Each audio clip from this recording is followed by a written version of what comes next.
Come to the next passage. I'll read the passage. It was a cow that woke me the first morning. Woke the author up the first morning. I did not know it was our cow, not at that time. I didn't know we had a cow. I looked at my watch. It was 2:30. I thought maybe she would go to sleep again, but her idea was that the day had begun. I went to the window. The moon was at the full. She was standing. She refers to the cow. She was standing by the gate, her head inside the garden. I took it anxiety was lest we might miss any of it. Her neck was stretched out straight, her eyes towards the sky, a position which gave to her the appearance of a long-eared alligator.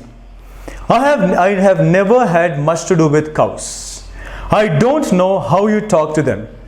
Cows. I told her to be quiet. The author told the cow to be quiet and to lie down, and made a pretense to throw a boot at her. It seemed to cheer her, having an audience. She added half a dozen extra notes.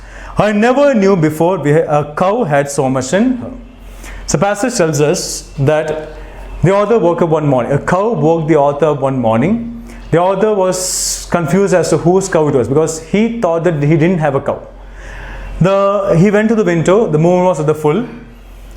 The cow, there's a mention about the appearance of the cow, how the cow looked. And the last part says the cow started singing. A cow will not sing actually. A cuckoo also does not sing. It is a poet who said that a cuckoo sings.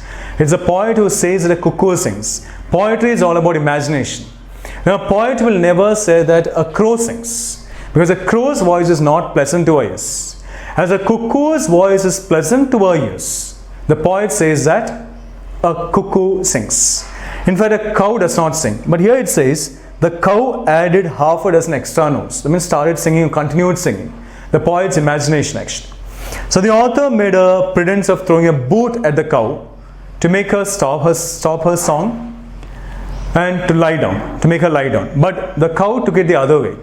The cow thought that she has got an audience, so she starts singing more. So this is about the passage. This is what the passage tells us. It's like a story, in fact. Come to the first question. When the author first looked at the cow, his reaction could be best described as which of the following? Some words are given as options. You know the meaning of aggressive, being very angry, too excited. Messy means like disorderly, in disorderly manner. Inquisitive means raising questions, inquiring. Bewildered means confused, puzzled. Right. We'll go back to the part of the passage if I mentioned about it. The first part of the passage. It was a cow that woke me the first morning. I did not know it was our cow, not at that time. I didn't know we had a cow. So a cow woke the author up the first morning, and the author thought it was our cow. I didn't know it was our cow, not at that time. I didn't know we had a cow. Because the author, this part says that the author was confused as to whose cow it was. Because the author knew that he did not have a cow. We're going to focus only on this part to get the answer. Come to option A. Aggressive doesn't fit the context at all, eliminated. Messy doesn't fit, eliminated. Now, inquisitive means raising questions. According to the passage, the author did not raise any question as to whose cow it was. If he had raised a question as to whose cow it was, then the answer must be inquisitive. Here the author was in a confused state, because what he thought is he did not have a cow. So on seeing the cow, he got confused, because what he thought was he did not have a cow. As he did not raise any questions, option C is eliminated. The answer must be D, bewildered. The author was confused as to whose cow it was. He did not raise any question as to whose cow it was. So C is gone. The answer must be D. Come to the next one. Which of the statements given above is so are correct? The topic is not mentioned. Focus on a sentence that talks about every option. Come to the first one. The cow went quiet only after the author made a pretense of throwing a boot at her. So option 1 says when the author made a pretense of throwing a boot at the cow, only at that time the cow went quiet. Come to the sentence in the passage that talks about it, throwing a boot at the cow, this part. And made a pretense to throw a boot at her. Yet seemed to cheer her, having an audience. She had half a dozen extra notes. We don't have the word only mentioned here. Simple reason. Then the meanings are contradicting. According to the passage, when the author made a pretense of throwing a boot at the cow thought that it had got an audience. So she started adding extra notes. As according to option 1, the cow went quiet only after the author made a pretense of throwing a boot at her. Meanings are contradicting. 1 is eliminated. Based on that, A and C are gone. Come to option 2. It was a full moon night. It was a full moon night. The sentence of passage says, I went to the window. The moon was at the full. The moon was at the full means it was a full moon night. Literal meaning. Or the other way, it was at the peak of its intensity. The moon will be at the peak of its intensity only if it is full moon. So if you take it in either of these two ways, it's completely fine. It was a full moon night. Literal meaning is it was full moon. Then the moon was at the peak of its intensity means, and it will be at the peak of its intensity, as I said, only if it is full moon. So 2 says it was a full moon night, completely fine according to the passage. D is eliminated. The answer must be option B. Clear? Come to the next one. Which of the following helped give the cow the appearance of an alligator? This is the topic of the question. Which of the following helped give the cow the appearance of an alligator? Come to the part of the passage if I mention about it. I'll start from here. She was standing by the gate, her head inside the garden. Not here. This part. The next sentence. Yeah. Here we find mention about the topic of the question. Right. Her neck was stretched out straight. Her eyes towards the sky, semicolon, which gave to her the appearance of a long-eared alligator. Her semicolon is an apposition. The part after the apposition explains the part before the apposition. The part after every apposition explains the part that comes before the apposition. That means the whole part after an apposition explains the whole part before the apposition. The part after the apposition says, which gave to her the appearance of a long-eared alligator. So this whole part must explain the whole part that comes before the apposition. And the part that comes before the apposition, we have two ideas. One is her neck was stretched out straight.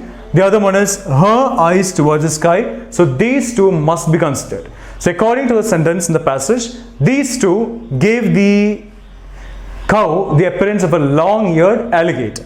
Now come to the first option. Eyes looking at the sky. This is what it says here as well.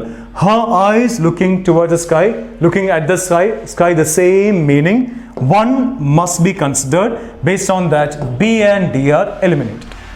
Come to stretched out neck. Stretched out neck.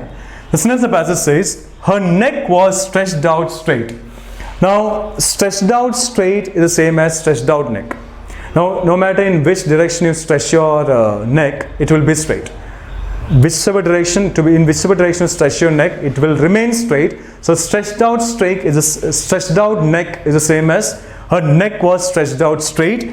2 is also correct, must be considered. Based on that, A is gone. The answer must be option C. Both 1 and 2, and according to the passage, these two give the cow the appearance of a long-eared alligator, or these two help give the cow the appearance of a long-eared alligator. Clear? The answer must be option C, both 1 and 2. Come to the next one. Society called him Handsome Signals. His name was Viscount Gontran Joseph D. Signals. An orphan and possessor of an adequate income, he cut a dash, as the saying is. He had a good figure and a good carriage, a sufficient flow of words to pass for wit. Wit means intelligence. A certain natural grace, an air of nobility and pride, a gallant mustache. It's not mustache, it's mustache. A gallant mustache, an eloquent eye, attributes which women like. He was in demand in drawing rooms, sought after for waltzes, and men he inspired that smiling hostility which is reserved for vital and attractive rivals. He had been suspect of several love affairs of a sort calculated to create a good opinion of a youngster.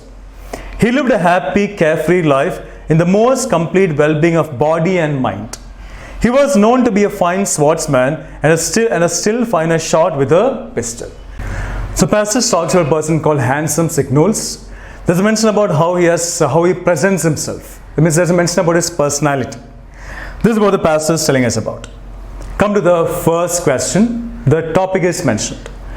All the attributes have been attached to his personality except. So our task is to find out which one of the four is not attached to his personality. Natural grace, good figure, gallant mustache, beautiful hair. This is talked about in the first paragraph actually. Natural grace is being talked about here. So option A is eliminated. Good figure, good carriage. He had a good figure. Good figure is also talked about here. Based on that option, B is eliminated. C says gallant mustache. Gallant mustache is also talked about here.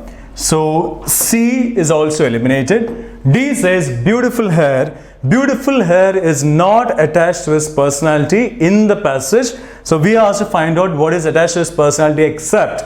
The answer must be option D. Come to the next one. According to the passage, cut a dash would imply that. This is a contextual vocabulary question. The only thing is, instead of a word, a phrase is given. So you need to focus only on the context where this phrase is talked about. In that context, if the phrase is used in a positive sense, the option that we go for must also be positive. If it is used in a negative sense there, the option that we select must also be negative.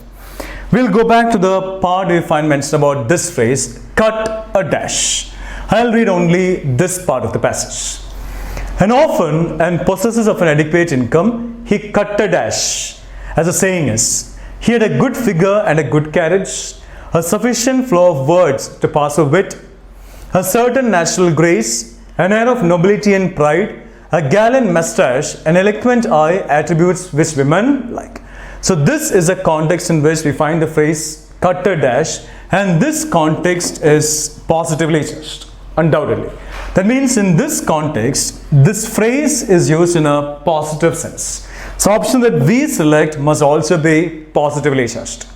Now we'll see, based on the charge, how many options can be eliminated. Come to option D. He was too proud. Too proud is negative. I told you too much of everything is bad. Negative, eliminated. He was too modest. Negative, eliminated. He used to get easily distracted. Negative, eliminated. The only option that is positively charged is option A. He used to make a display of himself. So based on the charge itself, we have eliminated three options. The answer must be A. He used to make a display of himself. Or this context talks about how he presents himself. He used to make a display of himself. The answer must be option A. Come to the next one. Which of the following created a good opinion of a youngster? This is the topic of the question. Which of the following created a good opinion of a youngster? This topic is mentioned in this context. We need to focus only on this sentence to get the answer to this question. He had been suspected of several love affairs of a sort calculated to create a good opinion of a youngster. According to the sentence of the passage, what created a good opinion of a youngster is his suspected love affairs. His suspected love affairs is what created a good opinion of a youngster according to the passage. Come to option A. His happy and carefree life, eliminated. His sportsmanship, eliminated. His wittiness, eliminated. His suspected love affairs, this must be the answer to his question. Now his happy and carefree life mentioned there in the passage. Yes. Then his sportsmanship mentioned there in the passage. Then his wittiness mentioned there in the passage. To pass for wit mentioned.